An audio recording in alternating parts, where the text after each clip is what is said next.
Kita cari dunia buat apa? Berapa tahun je kita cari dunia? 60 tahun saja. Di alam barzah, keindahan dan kemewahan yang tidak ada tolak bandingnya. Mewah duduk di sana, sonok duduk di sana. Anak murid saya ni, dia jumpa dengan abang dia yang dah meninggal. Abang dia main dalam mimpi. Dia kata, "Ustaz, muka berseri abang saya." Dia senyum kat saya, Ustaz.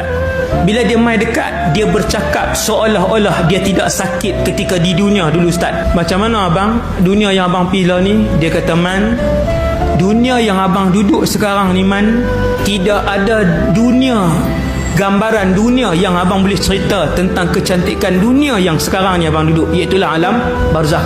Cantik, Man," dia kata. "Luas alam ni, tak puas berjalan."